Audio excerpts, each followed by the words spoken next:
안녕하세요. 30대의 끝자락을 보내고 있는 여자입니다. 동물들도 사냥을 할 때는 사냥감들이 가장 약할 때를 피한다는 거 아시나요?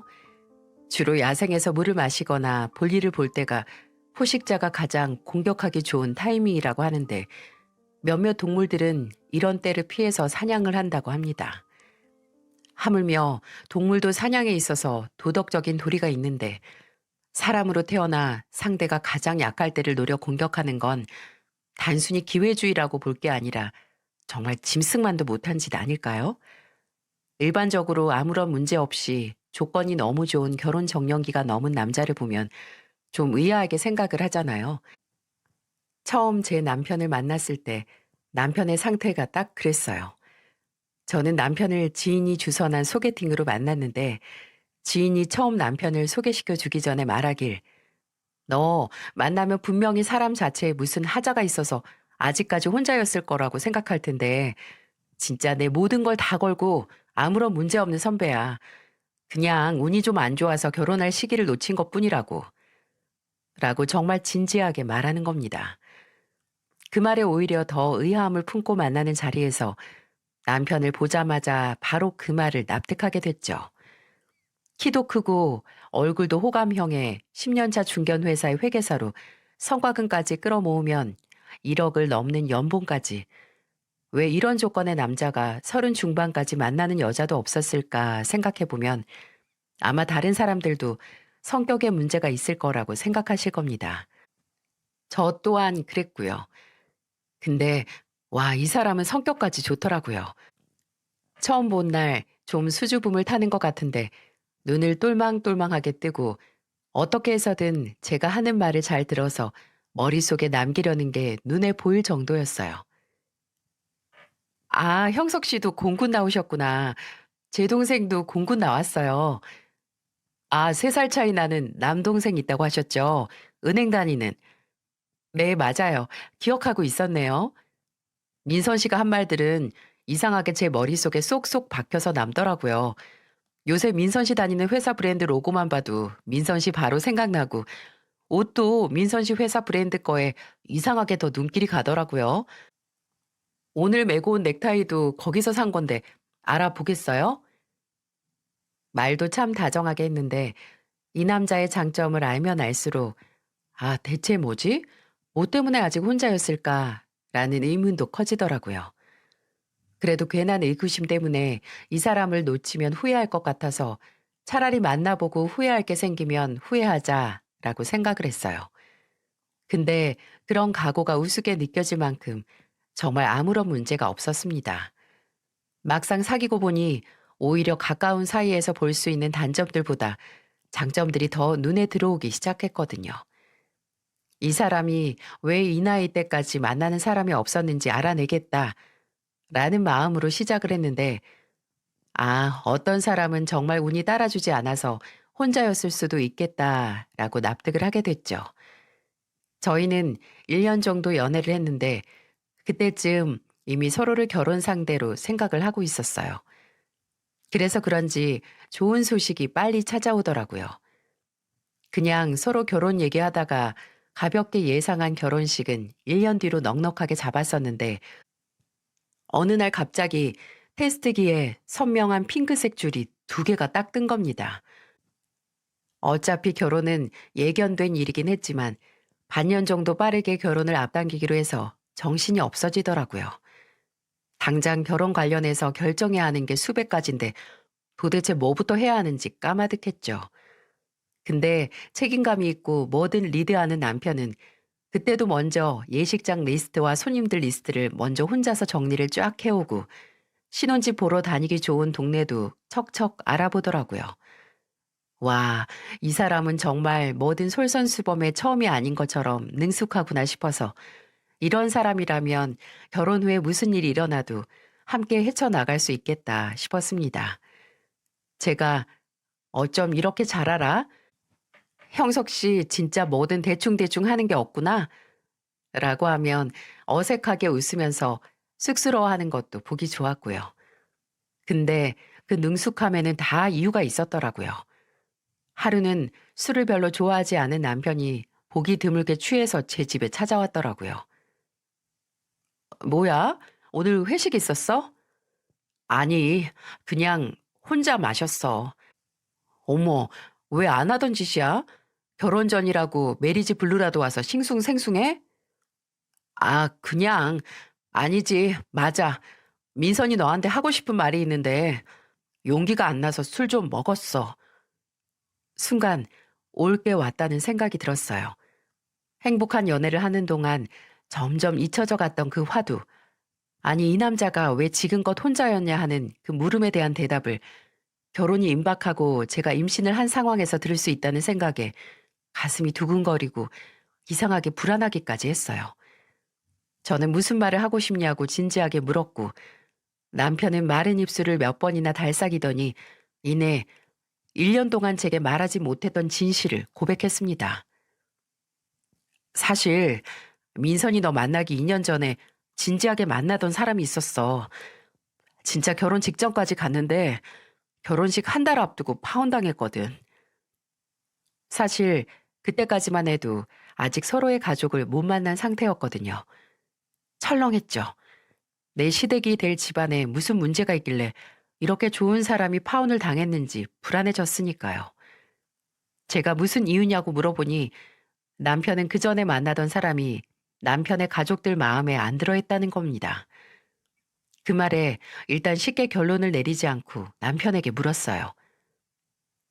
여보, 물론 이유가 중요하긴 하겠지만 나한테 형석 씨 파혼 사실은 흠이 아니야. 이것만 확실히 해줘.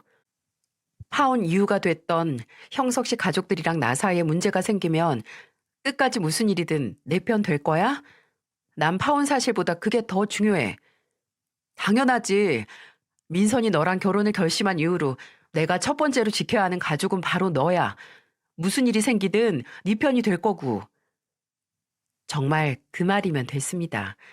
만약 정말 이상한 가족이라면 그걸 가족들 틈에서 태어나 자란 게 이 사람 잘못도 아니고 사람이 이렇게 좋은데 고작 가족 문제로 저 또한 파혼을 결정할 수 없었으니까요. 남편에게서 단호한 결심을 듣고 저는 또 하나 준비한 게 있었습니다. 바로 결혼 전 시댁에 인사드리러 갈 때 저 혼자 가는 거예요. 그때는 무슨 계기인지 모르겠지만 남편이 없는 자리에서 남편의 가족들의 본 모습을 더 잘 볼 수 있을 것 같더라고요. 남편에게서 먼저 듣기로는 시아버지께서는 소방 공무원으로 일하시다가 은퇴하셨고 시어머니는 계속 가정주부로 계셨대요. 여동생이 있는데 독립을 해서 그날은 아쉽지만 만나지 못했지만 그냥 중소기업에 다닌다고 하더라고요. 일단 얼마 전부터 등산을 하기 시작하셨다는 시아버지께 드릴 등산용 무릎 보호대와 시어머니께 드릴 꽃다발과 제가 일하는 브랜드 회사에서 신제품으로 출시한 화장품 라인 세트를 준비해서 갔어요. 처음 뵌 시아버지께서는 참 푸근하고 말을 잘하는 분이었습니다. 시어머니께서는 처음에는 말수가 별로 없으셔서 주로 시아버지께서 대화를 주도하셨죠. 대체 이 가족에게 무슨 일이 있길래 이전 사람이 결혼 바로 직전에 파혼을 했을까 싶은 정도로 문제가 없이 그저 훈훈한 덕담이 오고 갔는데 갑자기 시어머니께서 일어나셔서 어딜 가시더라고요. 뭐 화장실에 가시거나 주방에서 뭘 더 가져오시나 싶었는데 몇 분 뒤 돌아온 시어머니 손에는 아주 낡아 보이는 노트 몇 권과 A4 용지 몇 장이 들려 있었습니다. 그리고 시어머니는 먼저 낡은 노트부터 제게 펼쳐 보이셨는데 어리둥절한 표정으로 들여다보니 그건 다름 아닌 글씨와 숫자가 아주 빼곡하게 적힌 가계부였어요. 노트는 총 8건 정도로 보였는데 잘 보니까 거기 가계부를 쓴 연도도 다 적혀 있더라고요. 그런데도 왜 제게 갑자기 본인의 가계부를 보여주시는지 몰라서 아무 말도 못하고 있는데 지금까지 말을 아끼던 시어머니께서 입을 여셨어요. 보이지? 이거 형석이가 고등학교 때부터 쓴 가계부야. 여기 보면 애 학원비랑 가회비, 대학 재수할 때 쓴 돈이랑 회계사 자격증 공부할 때 나나 애 아버지가 서포트한 비용까지 다 적혀 있어. 지금 형석이 걔가 잘 나가는 회계사로 떵떵거리는 거? 지가 잘해왔던 게 아니라 파라리 내 덕이라는 거야. 걔가 어려서부터 그렇게 공부머리가 있는 애도 아니었어. 노는 것만 좋아해서 내가 몇 번을 오락실이나 PC방에서 귀 잡아서 찾아왔는지 몰라. 고로 민선 양이 잘 나가는 회계사랑 결혼하는 것도 내 공로가 있다는 거지. 순간 그래서 어쩌라는 걸까라는 생각이 들었지만 아들을 전문직으로 만들었다는 자부심이 대단해 보였기에 아, 네 하고 말았습니다. 제가 납득하는 모습을 보이자 시어머니는 바로 본론을 꺼내셨어요. 네, 들어보니 민선 양도 연봉이 그리 낮지 않은 것 같은데 지금부터 내가 하는 말 듣고 기분 나빠하지 않았으면 해. 어차피 민선 양이 지금부터 뭘 하든 내 아들보다 더 돈을 벌지는 못한다는 거 잘할 거야. 그러니 결혼하면 자연히 경제권을 내 아들이 가져올 수밖에 없겠지. 그러니까 그때 형석이가 나한테 취직하고 매달 꼬박꼬박 주던 용돈 70만 원에 대해서는 결혼하고서도 꼭 지켜줬으면 좋겠고 터치도 안 했으면 좋겠는데 아니 아들 사람 만들어서 성공시켰는데 결혼해서 지가족 생겼다고 당연히 누려야 할 권리를 포기할 수는 없잖아. 안 그래? 길게 말씀하시긴 했지만 그냥 너는 내 아들보다 돈을 많이 못 버니 괜히 돈 문제로 경제권 가져가려고 들지 말고 특히나 본인에게 매달 주던 70만 원에 대해서 간섭 말라는 말이었어요. 뭐 남편이 집에 보내던 생활비 문제는 당연히 남편 문제죠. 근데 이제 결혼해서 경제적인 문제도 합쳐지게 되는데 군말 말고 따르라는 말은 좀 부당하게 느껴졌습니다. 하지만 거기서 미리 문제거리 만들지 않고 차분하게 대답을 했어요. 돈 문제에 대해서는 결혼하게 되면 자연히 경제 공동체로 저와 형석 씨가 묶이게 되는데 그 문제에 대해서 형석 씨와 상의도 하지 않고 심지어 그 사람도 없는 자리에서 저 혼자 알겠다고 대답할 순 없다고 생각해요. 어머님, 어머님 뜻을 이해했으니까 제가 형석 씨랑 충분히 상의를 한 후에 성심성의껏 대답을 드릴게요. 제 대답에 만족을 한 건 시아버지 뿐이었어요. 시아버지는 맞지. 형석이 없는 자리에서 말하기 좀 그렇지. 민선이 의견도 형석의 의견도 똑같이 중요한 건데 당신이 너무 성급했어. 라고 하셨고 시어머니는 아주 쎄하고 떨떠름한 표정으로 아무런 대답도 없으셨어요. 그날 저는 남편의 파혼 원인이 시어머니라는 걸 쉽게 알 수 있었습니다. 그리고 이게 그저 시작이라는 것도 알았죠. 다행히 시아버지께서는 저를 참 마음에 들어 하셨는지 처음에 남편에게 약속했던 결혼 지원금보다 더 큰 1억이라는 지원을 아끼지 않으셨어요. 시아버지의 든든한 도움으로 저와 남편이 모았던 돈을 합쳐서 신혼집을 계약했고 저희 부모님께서 보태주신 돈으로 혼수와 결혼식을 치를 수 있었어요. 그렇게 예상보단 빠르고 별 문제 없이 결혼을 했고 그 후에 시어머니께 약속했던 용돈 문제에 대한 이야기를 꺼냈습니다. 그날은 시아버지가 안 계시고 시어머니만 시댁에 계셨죠. 어머니, 민선이한테 꺼내셨던 용돈 문제 말인데요. 저희가 의논을 해서 결정을 내렸어요. 그래? 엄마 실망시킬 만한 결정을 내리진 않았겠지? 그럴 일이 있나요? 어머님, 다 어머님이 사랑하는 아들의 신혼생활과 곧 태어날 손주의 미래를 최우선으로 생각해서 결정했죠. 아니, 그게 무슨 말이니? 그날 어머니께서 하셨던 말처럼 지금의 남편이 있기까지 어머님과 아버님의 도움이 절대적이었을 거예요. 아마 그렇게까지 할 수 있던 마음에는 다 자식이 나중에 제 살 길 찾아서 가정 꾸리고 독립해서 행복하게 살 수 있게 하려는 목적이 있었겠죠. 그러니까 어머님의 그런 사랑의 마음을 저희가 겸허히 받아들여서 앞으로 용돈은 어머니 통장에 매달 30만 원씩 쏙쏙 넣어 드릴게요. 뭐? 아니 그게 무슨 소리야? 결혼한다고 나한테 보내는 용돈을 반보다 더 줄이겠다고? 이게 말이 돼? 어머님, 아들의 행복이 더 중요하세요? 돈이 더 중요하세요? 저는 어머님께서 그렇게 낡은 가계부까지 간직하셨던 이유가 다 아들을 자립시키기 위하셨던 거잖아요. 경제적으로 자립을 하기 위해서는 앞으로 저나 이 사람이나 갈 길이 먼데 설마 어머님께서 저희가 애 키우면서 버는 돈 제대로 못 모으고 살길 바라시는 건 아니시잖아요. 그죠? 아니, 그래도 이건 말이 안 되지. 얘 아버지가 집 구하라고 1억이나 해줬는데 70만 원에서 웃돈을 얹어주는 게 아니라 오히려 반 이상을 깎아? 이건 돈 주신 시아버지께서도 동의하신 부분이에요, 어머님. 허, 뭐라고? 누가 동의를 해? 맞아요, 어머니. 아버지께서도 저희 편한 대로 하라고 하셨어요.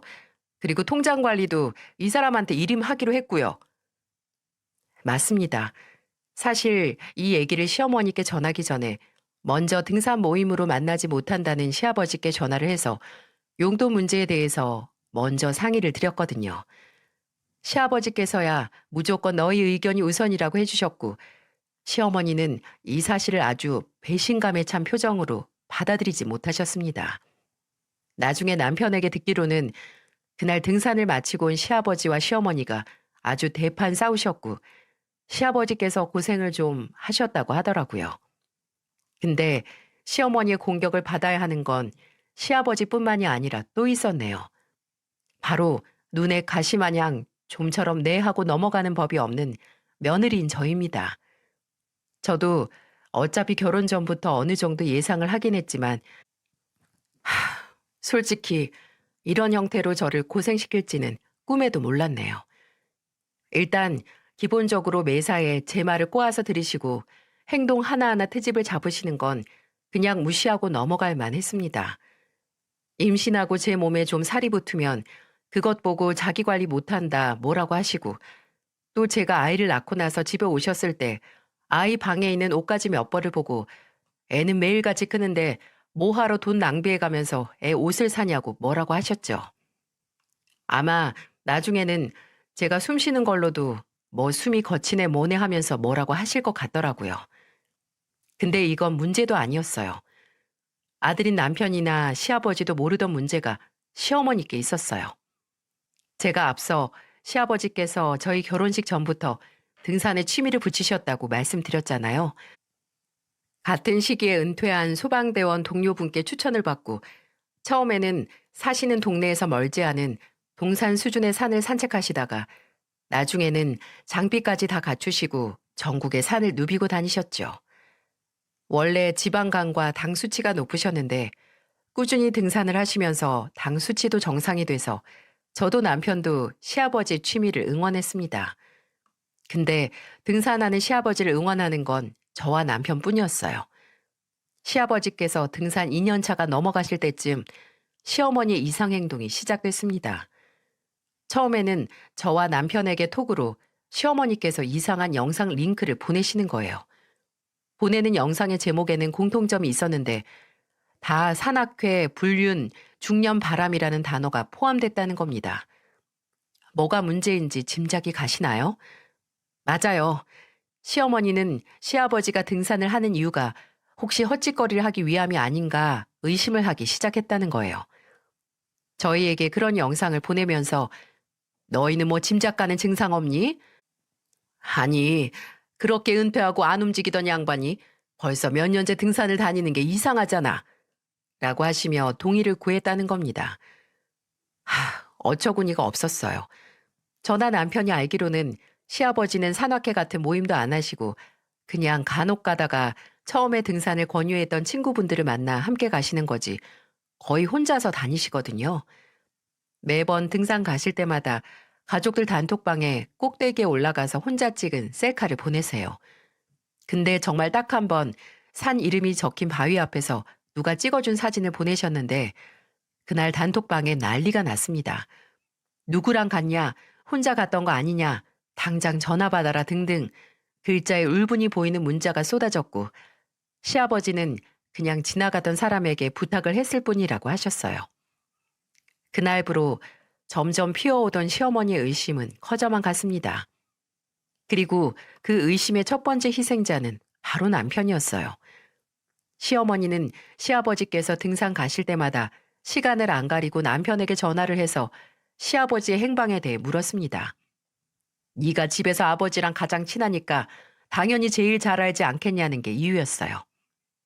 남편도 처음에는 그럴 리가 있냐, 진짜 아버지를 모르시냐, 걱정 마시라고 시어머니를 달랬지만 나중에는 정말 불같이 화를 내기 시작했죠. 어머니, 이렇게 밑도 끝도 없이 의심하시려면 차라리 같이 등산을 나가보시던가요.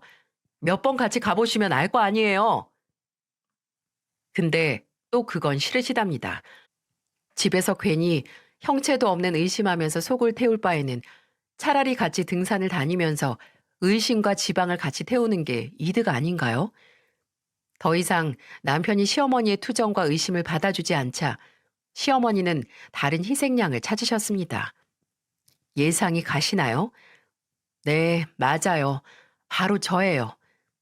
처음에는 육아휴직 중으로 집에 있는 제게 찾아와서 도저히 눈뜨고 볼 수 없는 푸념으로 시작을 했어요. 심지어 본인이 등산에 쫓아가기 싫으니 제게 주말마다 시아버지와 함께 등산하라고까지 했습니다. 시어머니의 의심이 정도를 지나쳐서 저까지 기함하게 만든 사건도 있었죠. 하루는 시어머니께 전화가 와서 받았는데 힘이 하나 없는 목소리로 이러시는 겁니다. 예, 민선아. 여기 석수역 1번 출구인데 내가 약속이 있어서 나왔다가 발목을 심하게 접지른 것 같다. 나 어떻게 하니? 너무 무서워서 그런데 형석이는 전화도 안 받고. 네가 와서 나 데리고 병원 좀 가줄래? 저는 너무 놀랐어요. 정말 처음 들어보는 시어머니의 유약하디 유약한 목소리였고 바로 차를 타고 시어머니가 계신 곳으로 갔습니다. 도착해서 이리저리 고개를 돌려서 시어머니를 찾았는데 아니 왜 발목을 접지른 것 같다는 시어머니가 반대편에서 쿵쿵거리며 달려오시는 거죠? 어머님, 발목 삐신 거 아니었어요? 야, 쓸데없는 질문하지 말고 지금부터 내가 말하는 대로 가봐라. 어? 아유, 얼른! 무섭게 떨어지는 불요령에 일단 운전을 하긴 했는데 운전을 하면 할수록 나무와 언덕길이 많아지는 기분이었어요. 길을 안내하는 시어머니는 어쩐지 초조하고 전투적이어 보였고 15분 정도 어리둥절한 마음으로 운전을 했을 때 모든 의문이 풀렸습니다. 저 멀리 한 백반집에서 혼자 나오는 시아버지가 보이는 겁니다. 예, 저 양반 보이지? 운동한다고 등산한다고 가서 밥이나 먹고 또 어딜 가려고 배를 채워? 택시 탄다. 등산하고 택시를 타? 집에 올 거면 그냥 지하철 타고 오면 되지. 얼마나 멀리 가려고 택시를 타? 야야, 저 택시 따라가라. 들킬 수도 있으니까 너무 바짝 붙지 말고. 어머님, 지금 아버님 미행하려고 저 부르신 거예요? 그럼 내가 널 왜 부르니? 아유, 택시 기사들 죄에다 제대로 따라붙는 사람이 없어요. 내가 운전 연습을 다시 해서 어디서 차를 빌리던가 해야지 원. 너 안 가고 뭐하니? 이러다 놓쳐. 운전이요? 원한다면 해드리죠. 저는 락을 걸고 운전을 시작했습니다. 문제는 시아버지가 탄 택시를 따라간 게 아니라는 거죠. 시어머니는 어머, 너 왜 그쪽으로 가? 좌측으로 빠져야지. 라고 난리를 피우셨지만 저는 아무 말도 안 하고 시댁으로 차를 몰았어요. 차에서 고래고래 소리를 지르면서 너는 하나부터 끝까지 마음에 안 든다. 왜 내 말 한 번을 듣지를 않냐. 이럴 거면 너 안 불렀다라고 하는 시어머니를 싹 무시하고 어느덧 시댁 앞에 도착을 했고 저는 계속 걸고 있던 잠금을 풀면서 말했습니다. 어머님, 심증, 물증 아무것도 없으면서 죄 없는 시아버지 미행하는데 저나 남편 좀 끌어들이지 마세요. 제가 진짜 차라리 상담센터 같은 곳으로 차 돌리려다가 참은 거예요. 네가 뭘 안다고 시애미하는 일에 꼬치꼬치 트집이야? 그러는 어머님은 도대체 뭘 정확하게 하시고 이러시는 거예요? 어머님이 아버님 의심하시는 거 다 아가씨가 어머님한테 그 동영상 보내고 시작된 거잖아요. 이게 또 무슨 소린가 싶으시죠? 사실 시어머니의 의처중 수준에 다다른 의심은 어느 순간 하늘에서 뚝 하고 떨어진 게 아니었어요. 제가 앞부분에 시어머니가 산악계 불륜에 관련된 영상들을 보내기 시작했다고 했잖아요. 근데 알고 보니 그 영상을 시어머니가 스스로 찾은 게 아니라 출처가 따로 있더라고요. 어쩌면 이 일의 근본적인 원흉인지도 모르는 그 출처는 바로 신우이였습니다. 시아버지께서 등산에 재미를 붙이시자 신우이는 무슨 이유에선지 진짜 아무 생각 없이 시어머니에게 불륜 관련 영상을 보여주며 엄마, 우리 아빠도 혹시 산에 가는 게 낙이 아니라 다른 낙이 생긴 거 아니에요? 라는 철없는 문자를 보냈고 그 때문에 시어머니의 의심에 불이 붙기 시작했다는 겁니다. 이걸 안 남편이 신우이에게 불같이 화를 내며 대체 생각이 있는 거냐 없는 거냐 왜 이딴 짓을 하냐고 하자 신우이는 태연하게 이렇게 말하더군요. 내가 뭘 처음에는 장난으로 보낸 거긴 한데 엄마도 무슨 촉이 있으니까 더 저러시는 걸 거 아니야. 심지어 한술 더 떠서 문제의 원인인 신우이는 아예 시어머니의 의심에 더 불을 지폈습니다. 저나 남편이 시어머니의 의처증을 상대하지 않자 아예 어머니를 모시고 시아버지 뒤를 밟기도 했고요. 저와 남편이 정말 화가 났던 건 가족들이 다 모인 자리에서 이제 막 말을 떼기 시작한 제 딸까지 끌어들였다는 거였어요. 수정아, 저기는 할아버지 핸드폰 좀 가져와봐. 할아버지 핸드폰 주세요 하면서 어? 지 아버지 휴대폰을 검사한다고 손녀인 제 딸에게 심부름을 시키는 신우이. 이걸 본 남편이 진짜 너무 화가 나서 나중에 신우이가 결혼하면 도와주기로 약속했던 결혼자금 3천만 원을 주지 않겠다고 하자 그제야 문제의 심각성을 알았는지 넙죽 엎드려 더 이상 시어머니 의처증에 말을 보태지 않았어요.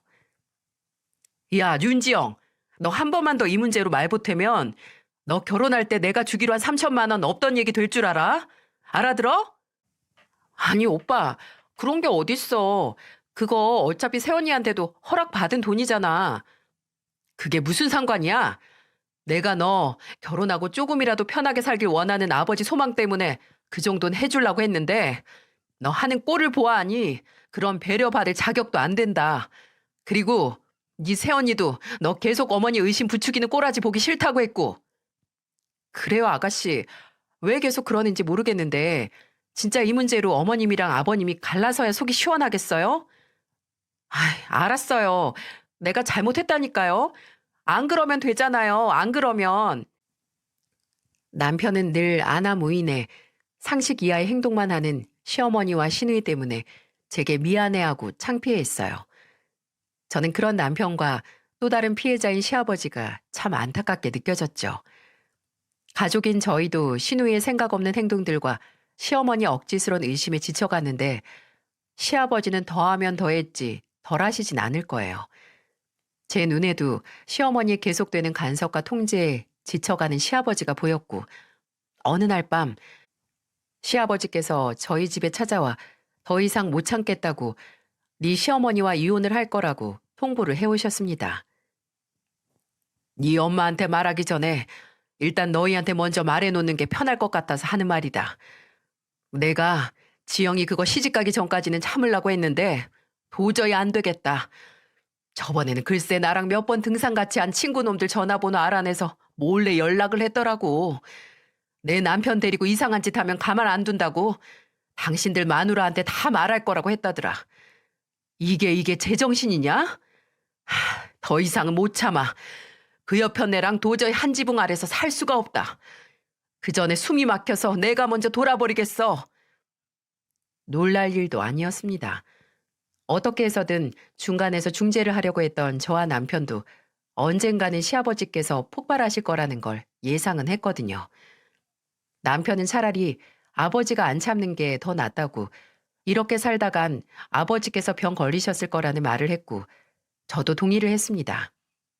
저도 힘 빠졌던 건 시아버지가 이혼을 하겠다고 하자마자 시어머니와 시누이는 기다렸다는 듯 시아버지가 불륜 때문에 이혼을 한다고 기정사실화했다는 겁니다. 내가 뭐라고 했어? 내가 분명히 산탄다고 유난을 떨 때부터 내가 알아봤지. 누구야? 어떤 여편네를 만났길래 평생 같이 산 마누라를 버리겠다고 하는 거냐고? 당신 마음대로 생각해. 당신이 그 어떤 이유를 갖다 붙인다고 한들 내가 당신하고 이혼한 이유는 당신의 그 답도 없는 성격 때문이니까 고작 딸년이 보낸 무슨 동영상인지 뭔지로 한평생 부끄러운 짓 한 적 없고 충실했던 남편을 바람둥이로 몰아? 이제 당신이 나를 어떻게 생각한다고 해도 아무런 의미도 없고 설명하고 싶지도 않아. 그렇게 두 분은 끝내 이혼을 하셨습니다. 시아버지는 이제 시어머니와 싸울 힘도 없다며 그냥 모아두셨던 돈과 저와 남편의 도움으로 방 하나 있는 아파트를 구해 나가셨고, 시댁에는 이혼 후에도 분을 삭히지 못하는 시어머니 혼자 남게 됐죠. 그리고 두 분의 이혼 후에 자연스럽게 파가 갈라지게 됐습니다. 지 어머니를 쏙 빼닮은 시누이는 지가 결혼도 하기도 전에 이혼한 아버지가 이기적이라고 시어머니 편에 서게 됐고, 저나 남편은 당연하게 시아버지 편에 서게 됐어요. 솔직히 저도 저 예뻐하는 사람을 더 만나고 싶지, 저 미워하는 시어머니에게 가고 싶지 않았어요. 근데 시누이와 편먹고 은근히 시아버지와 자주 만나는 저와 남편에게 눈치 주던 시어머니는 진짜 사람이 그렇게 가벼워 보일 수 없더라고요.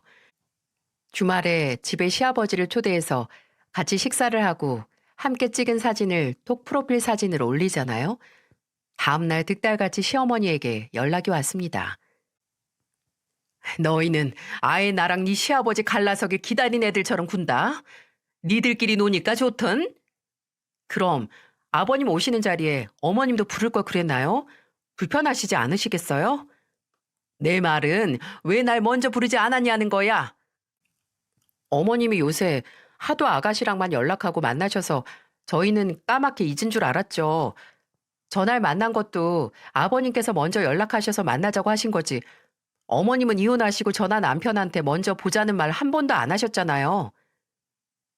유치하기 짝이 없는 편먹기였어요. 그날 이후로 저나 남편이 SNS나 톡에 사진으로 시아버지 만났던 걸 조금이라도 티를 내면 바로 다음날 시어머니께서도 시누이를 만났다는 다정한 인증샷을 찍어서 올리시더군요. 무슨 초등학생인가요? 시어머니도 시어머니대로 문제였지만 남편과 저는 시누이가 더 문제라고 생각했어요. 시아버지는 지 생각해서 어떻게 해서든 결혼 전까지 시어머니와의 이혼을 미루려고 했는데 그것도 모르고 옆에서 신나게 부채질하다가 못 참고 이혼을 하니 또 이혼했다고 이기적이라고 시아버지를 원망하는 꼴이라니. 저나 남편이나 현대의학의 발전으로 겉모습만큼은 못난 구석 없지만 성격이나 능력은 흠집투성인 시누이가 결혼이나 제대로 할지 의문이었어요. 근데 그런 의문을 뒤로 한 채 시부모님의 이혼 1년 후에 시누이의 결혼 소식이 들려왔습니다. 또 이 문제로 뭐 시아버지 손을 잡고 들어가네 마네 말이 많았는데 일단 시부모님 두 분 다 혼주로 참석은 하시기로 했어요. 아무리 꼴 보기 싫어도 가족 경사에 빠질 수 없으니 저희도 준비를 하긴 했는데 문제는 그렇게 가기 싫은 마음 때문에 제 장기에 말썽이 생겼다는 겁니다. 시누이 결혼식 전날부터 제 몸 상태가 좀 이상했거든요. 오한도 있고 속도 이상해서 위경련인가 싶었습니다. 진통제 먹고 버티려고 하는데 피부까지 점점 창백해지는 거예요. 남편이 아무래도 이상하다고 함께 새벽에 응급실에 갔는데 아랫배 통증이 심해지더라고요. 원인은 맹장염이었습니다. 그냥 늘 오는 위경련이겠지 싶었는데 맹장이라니. 새벽에 바로 수속 밟아서 입원하고 다음날 가장 앞에 타임에 수술 시간을 잡았어요. 바로 수술을 밟는다고 해도 시누이 결혼식에 참석을 못하는 건 뻔하고 남편도 안 가겠다고 저 수술하는 거 기다리겠다고 하는 걸 뜯어 말렸습니다. 저희 둘 다 빠지면 시어머니께서 가만히 있으시겠어요? 그냥 저 수술 들어가는 것만 보고 집에서 후딱 준비하고 다른 친정에 맡긴 다음에 결혼식 갔다 오라고 했습니다. 수술 끝나고 회복실에는 혼자 있거나 친정 식구들 중에 한 명이 와 있으면 되는 거니까요. 그날 아침에 저는 생각보다 추운 수술실에 들어갔고 몇 시간 뒤 회복실에서 눈을 떴어요. 와, 저는 그냥 수술한 부위 중심으로 통증이 있을 거라고 생각했는데 쇄골뼈, 어깨, 허리, 엉덩이 뼈까지 안 아픈 곳이 없는 거예요.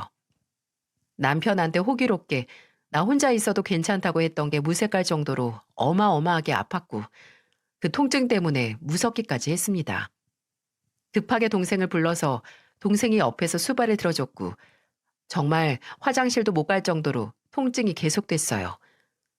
회복실을 떠나 일반 병실로 옮겨질 때는 마약성 진통제를 서너 방이나 놔서 통증이 덜하긴 했지만 어지럽고 메스꺼운 건 나아지지 않았습니다. 쇄골이랑 가슴뼈도 아파서 숨 쉬는 것도 힘들었고요. 일반 병실에 옮겨진 후 조금 있다가 남편에게 예식 다 끝났다고 금방 도착한다는 전화를 받고 중요한 약속 있는 동생을 보내고 한동안 혼자서 진통제에 취해서 잠만 잤어요. 얼마나 잤을까? 눈을 떴을 때는 넥타이도 풀고 땀을 흘리고 있는 남편이 눈앞에 있었죠. 어, 왔어? 지금 몇 시야? 4시 다 돼가. 어때? 많이 아프지? 수술은 잘 됐다고 들었는데. 죽겠어. 근데 왜 이렇게 땀을 흘려? 뛰어왔어? 차에서 내리자마자 미친 듯이 뛰어왔지. 긴장 풀리니까 더 덥다. 나 잠깐 들어가서 세수만 하고 올게. 남편은 흘린 땀을 닦기 위해 화장실로 들어갔고, 저는 아직도 계속되는 통증에 숨을 고르고 있었습니다. 그런데 그때 쾅 하는 소리와 함께 제가 있던 2인실 병실 문이 열렸고, 무식하게 병실 문을 열어 제낀 건 다름 아닌 한복 차림의 시어머니였어요. 아무리 봐도 수술한 며느리가 걱정돼서 딸 결혼식 끝나고 달려온 모습이 아니라 표정만 보면 10년치 떼먹힌 돈 찾으러 온 빚쟁이 가까웠어요. 갑자기 들이닥친 시어머니에게 통증 때문에 아무 말 못하고 가만히 보고 있는데 어느새 제가 놓은 침대 옆으로 다가온 시어머니가 흥 하고 코웃음을 치더니 저를 머리부터 발끝까지 훑어보시고 입을 열었습니다. 너도 참 대단하다. 나한테 시위하려고 맹장까지 터뜨렸니? 네 몸속 장기는 네 성질머리에 맞춰서 자유자재인가 보다. 네? 어머님, 그게 무슨 소리세요? 예, 이미 지영이 식도 다 끝난 마당에 쇼할 필요 없어. 너 아직도 네 시애비 이혼한 거 나랑 지영이 탓이라고 생각해서 결혼식 안 오려고 수쓴 거잖아. 나 무시해서 이러는 거 내가 모를 줄 알아? 제가 진통제에 뇌가 쩔어서 헛걸 보는 걸까요? 근데 헛걸하기엔 너무 생생하더군요. 저는 말도 안 되는 시어머니의 음해와도 같은 추측에 몇 초간 통증도 잊을 뻔했습니다. 헛웃음이 날 뻔해서 다시 쇄골이 욱신거렸고 그 통증으로 간신히 집중을 할 수 있었죠. 저는 다시 한번 숨을 고르고 말했습니다. 어머님, 제가 왜 그런 쓸데없는 짓을 해요. 차라리 아가씨 결혼식에 가기 싫다고 해서 안 가면 안 갔지. 제 몸까지 혹사시켜서 변명거리 만들 정도로 저 안 한가 해요. 뭐? 너는 그 주둥이가 방정이다, 방정. 시어머니는 갑자기 누워있는 제 머리채를 사정없이 틀어지더니 인간으로서는 도저히 믿기 힘든 행동을 하기 시작했습니다. 네가 이래도 계속 쇼할 거야? 아프긴 뭐가 아파? 네가 이래도 계속 나 무시할 거냐고. 아! 순간 앞이 노랗게 뜨면서 그대로 기절할 뻔했습니다.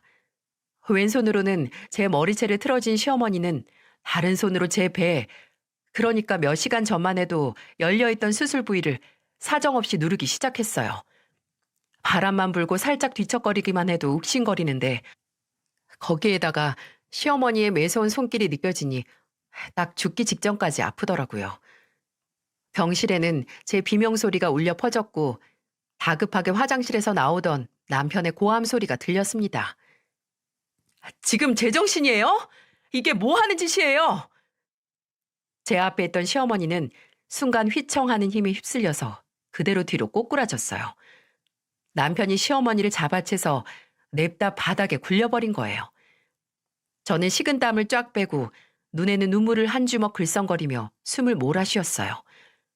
남편은 제게 와서 상태를 살폈고 이내 바닥에 자빠져서 일어날 생각 안 하는 시어머니를 무섭게 노려보며 고함을 쳤습니다. 드디어 갈 때까지 간 거예요? 오늘 수술한 사람 배에 왜 손을 대요, 손을 대길? 얘 좀 봐라.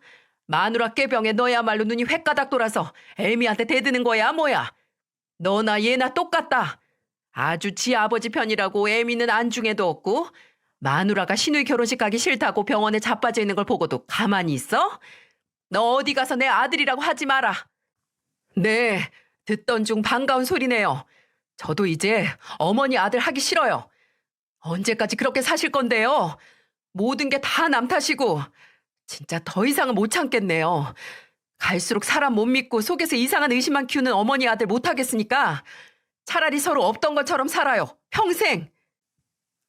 제 비명소리와 남편과 시어머니의 싸움소리에 간호사 선생님들이 놀라서 뛰어왔고 식은땀을 잔뜩 흘리고 숨도 제대로 못 쉬는 저와 남편이 하는 상황 설명을 듣고 시어머니를 무섭게 질타했어요. 어떻게 절대 안정을 취해야 하는 환자 병실에 들어와서 소란을 부리고 오늘 수술한 환부까지 손을 대요. 안 되겠어요. 당장 안 나가시면 병원 경비 불러서 조치를 취할 테니까 그렇게. 아니요. 선생님, 그러실 필요 없어요. 그냥 제가 경찰 불러서 해결하겠습니다. 병원 내 경비를 부른다는 간호사 선생님의 말에 남편은 한술 더 떠서 진짜 경찰까지 불렀어요. 설마 진짜 부르겠어? 하고 안일하게 생각하던 시어머니는 정말 15분 정도 뒤에 나타난 경찰들 손에 이끌려서 병실에서 쫓겨났습니다. 경찰에게 이건 특수폭행이고 스스로 환자의 수술 부위를 건드렸다고 거의 살인 미수라고 주장하는 남편에게 시어머니는 끌려가면서도 뭐 후레 자식이니 빌어먹을 놈이라느니 거의 저주에 가까운 욕을 했죠. 저는 일주일 뒤에 퇴원을 했고 퇴원 후에도 오래 걷지 못해서 한동안 집에서만 생활을 했어요. 그전에는 별것 아닌 수술이라고 한다면 그냥 맹장 수술이라고 생각을 했는데 제가 멍청했죠. 진짜 고생 많이 했네요. 그리고 제가 다른 맹장 수술을 한 환자들보다 더 고생을 했던 이유 중 하나인 시어머니는 정말 연을 끊겠다는 남편의 말처럼 저희와 연락을 뚝 끊으셨습니다. 심지어 전혀 반성이나 후회하는 기색도 없이 남편에게 전화를 해서 이러셨어요. 아이고, 누가 너랑 연 끊는다고 하면 무서워할 줄 아냐? 내가 자식이 너뿐인 줄 알아? 나도 너같이 애미 귀한 줄도 모르고 지혜비 쏙 빼닮은 아들놈 트럭어도 줘도 싫다. 말대답만 하는 며느리도 애초에 없는 게 나았고 너는 평생 네 마누라랑 아버지랑 보고 살아. 나는 내 딸이랑 살 거니까. 기세등등하게 이제 시누이 하나만 가족으로 생각하고 살겠다는 시어머니. 근데 과연 시누이도 시어머니와 같은 마음이었을까요? 저도 시어머니를 그렇게 좋아한 건 아니지만 그런 저도 씁쓸하고 안타까웠던 건 시어머니가 시누이에게 고작 3천만 원 때문에 배신을 당했다는 거예요. 병원에서 있었던 일 후에 남편의 시어머니에 대한 분노와 함께 시누이에 대한 분노도 함께 커졌어요. 애초에 시어머니가 이상해진 데 일조한 게 시누이고 그런 시누이에게는 아무리 그 전에 약속을 했어도 땡전 한 푼 안 주고 싶다는 게 남편의 의견이었죠. 돈을 못 주겠다는 남편의 변심을 시누이는 납득하지 못했고 신혼여행에서 오자마자 저희 집에 찾아와서 약속한 3천만 원을 내놓으라고 발광을 하더군요. 오빠랑 틀어진 건 엄만데 왜 내가 피해를 봐? 약속을 했으면 지켜야지. 너 같으면 어머니 옆에 딱 붙어서 괜한 소리만 짓거려서 이 문제 키운 애한테 돈 주고 싶겠냐? 애초에 내가 너랑 무슨 계약서를 썼어? 뭘 썼어? 나한테 돈 맡겨놨어? 나 이미 오빠한테 돈 받을 거 생각해서 혼수로 지배드린 가전제품이나 가구들 다 카드로 긁었단 말이야. 할부해, 할부. 아니면 이제 너밖에 없다는 어머니한테 가서 달라고 하든가. 그럼 오빠 혹시 내가 엄마한테 오빠랑 세원이한테 사과하라고 하면 돈 줄 거야? 어찌 이리도 이기적일 수 있는지 시누이는 받기로 한 3천만 원 때문에 시어머니와의 의리를 저버렸습니다. 하지만 결과는 좋지 못했어요. 시누이는 남편에게 전화를 해서 엄마가 절대 사과 못한다고 이런 소리 할 거면 너도 나랑 인연 끊자고 했다고. 그래도 시도는 했으니까 3천만 원의 절반인 1,500만 원이라도 달라는 소리를 하더군요. 저도 남편도 경악을 했어요. 고작 3천만 원 때문에 본인 어머니와의 관계를 포기하는 시누이를 보고 차라리 시어머니가 더 불쌍하다는 생각까지 하게 됐네요. 당연히 남편은 애초에 어머니가 네 말 듣고 나나 아내한테 사과를 했어도 너한테 1,000만 원도 안 줬을 거라고 못을 박았고 그 말도 받아들이지 못한 시누이는 저에게까지 전화를 해서 울면서 제발 그 돈 없으면 안 된다고 오빠 좀 설득해달라고 싹싹 빌더군요. 앞으로 절대 문제 만들지 않겠다고 미안하다고 하면서 말이죠. 결과적으로 시누이하고도 아예 연락을 안 하게 됐어요. 나중에 이 얘기를 들은 시아버지는 제게 미안하다고 눈물을 보이셨습니다. 괜히 나랑 그 사람 문제에 너희까지 끌어들인 것 같아서 내가 다 미안하다. 민선아, 미안하구나. 그렇게 아픈 걸 어떻게 참았어. 내가 정말 사돈 어른이랑 사부인 볼 염치가 없구나. 엄밀히 말하면 여기서 시아버지의 잘못은 하나도 없는데 눈물까지 흘리시며 제게 사과를 하시는 모습을 보고 저 또한 눈물이 났어요. 시아버지는 정말 참을 수 있는 데까지 참다가 이혼을 결심하신 거고 그저 본인의 자유와 행복을 위한 선택을 하신 건데 왜 죄인이 되셔야 하나요? 저도 남편도 저희를 볼라 채 없다고 하시는 시아버지에게 남은 가족으로서 더 돈독해지고 더 잘해야겠다는 마음을 먹었답니다. 시아버지께서 그 결정을 절대 후회하지 않으시도록 말이죠. 신우이는 그 후로 어떻게 사는지 모를 정도로 완전히 연락을 끊은 것 같았지만 반년도 안 돼서 시어머니에게서는 전화가 한 번 오긴 했습니다. 저랑 남편이 딸을 데리고 외식을 하는데 남편 휴대폰에 모르는 번호로 전화가 왔고 별 생각 없이 전화를 받은 남편의 얼굴이 한순간 싸악하고 어둡게 가라앉더라고요. 왜 전화하셨는데요? 이제 저희는 필요 없으시다면서요? 그러게 왜 걔한테 그 돈을 해줘요? 걔가 올해 몇 살인데. 그걸 저한테 말씀하실 필요 없고요. 돈 받아간 하나뿐인 딸 윤지영한테 말씀하세요. 더 이상은 연락하지 마세요. 끊겠습니다. 남편이 세상 쌀쌀맞게 전화를 받은 건 시어머니였어요. 시어머니는 엄마 때문에 오빠가 3천만 원을 안 준다고 난리를 피우는 신우이에게 끝내 대출을 받아서 그 돈을 줬다고 해요. 근데 남편과 아예 연을 끊고 매달 받던 용돈도 못 받고 있는 시어머니는 지금 그 대출 이자를 못 내고 있다고 도와달라고 연을 끊은 아들에게 연락을 해온 겁니다. 이혼한 지 애비 닮았다고 꼴도 보기 싫다고 했던 사람이 가장 필요할 때는 아들에게 매달려 오는 모습이란 화가 나기도 하고 씁쓸하고 짜증도 솟구쳤어요. 다행히 남편은 대수롭지 않게 그 전화에 의미를 두지 않았고 누구보다 단호하고 흔들림이 없었습니다. 그냥 앞으로는 더 이상 복잡한 생각하지 말고 저와 딸 그리고 시아버지를 포함한 우리 가족만 생각하고 살자고 했어요.